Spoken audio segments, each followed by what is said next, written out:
forever. Amen.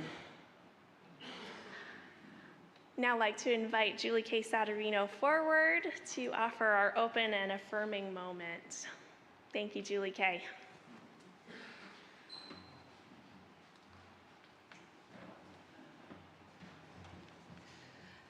Good morning. For those who don't know me, I'm Julie K. Satariano. My pronouns are she, her, and I've been asked to speak on the open and affirming process that our church is going through as both a panel discussion person next week, as well as sharing why it's important to me. I have spoken in front of this congregation, as most of you know, several times, and I speak for a living. And for the first time, I'm really nervous right now. I can feel my emotions because this is such an important topic to me personally. As an educator of going on my 33rd year of teaching high school students, as being a parent to 2 teenagers, educating youth is my job. It's my life. It's who I am. And the first thing I love about education is that it's always growing. It's always changing. It's a living organism. And times where we have been taught something in our past and we hang on to it as truth until something new is taught to us. And we have to grapple with what I used to believe, is it still accurate?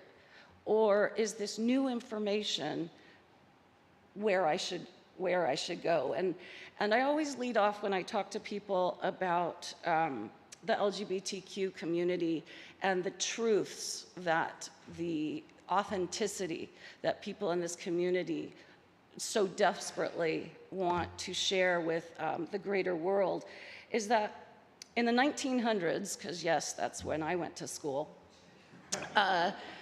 most of us I think did, I was taught that Pluto was a planet. How many people thought little Pluto out there was a planet?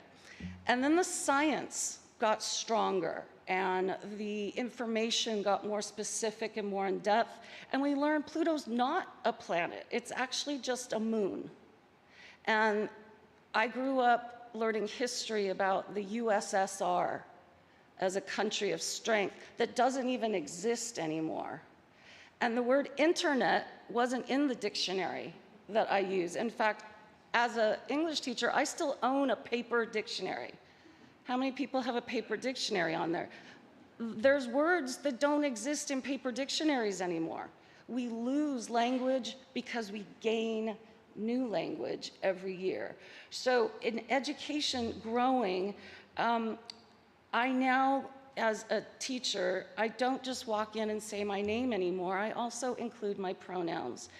And this is new and different for me because an English teacher, pronouns are sacred, right? We were always taught that they're specific and point to a definite object or person, but the language is changing. And by just simply sharing my pronouns as she, her, hers, it doesn't offend anybody, but it lets somebody who has different pronouns than maybe what their outside persona or body shows, it lets them know they're seen and heard. It lets them know that I know pronouns are important, so when you share yours with me, I will know more about you. Because watching the Olympics and being on social media this week with the double X chromosome and the XY chromosome, and we were learning that you're either this or that, and most people today know we're never this or that. There's a spectrum on everything. So I've added a new word to my vocabulary about myself, that I am also female, cisgender. It's a new vocabulary word for me. But that means that what my body presents is what I think up here. But that's not the same for everybody. And there's gender vocabulary that I would love to share and help people grow. Because my mother in the front row here today, also a teacher, taught me when I was young that if you're not learning something new every day, you're not growing. And none of us want to be stunted in our lifetime. So I leave you with the image of a child from a mother's point of view when that child brings you their first expression of themselves, that self-portrait. And in my family, the self-portrait usually was a circle with things coming out. And I'm like, what are you? What is this? And you could say, and they say, that's me. I'm like, that's not you, right? That doesn't look like you. Let me show you what you look like. I could be like that. And then I've debunked, I've told them that their expression is wrong, instead of going up and saying, oh my gosh, tell me more about your photo, your picture. Well, these are my long arms and these are my legs. I'm like, once I talk and get the sharing and the education on the picture that that child thinks of themselves, I now know what I see what they see. Where I might not have before, I do now, because I learned. I was open to hearing more about the child's expression. And we hear all the time that our congregation, we are all children of God. And we would never talk down to a small child. So speaking poorly to anyone in the LGBTQ community because they don't believe what we believe or act the way we act or look the way we look, tell me more.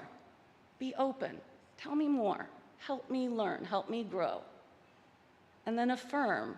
When someone tells you their truth, believe them.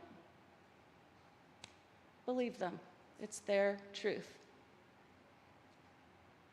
August 18th, next Sunday, that's where I was supposed to go, so I'm backtracking. But there will be a panel discussion after church that I hope many of you, if you have questions, will come and ask. I have friends, family, colleagues, students in the LGBTQ community. I will be answering questions regarding the transgender experience. I am not a doctor. I am an educator. So my information and any question I don't know how to answer, I will find information. But just talking and sharing and listening and growing and affirming, being open. Thank you.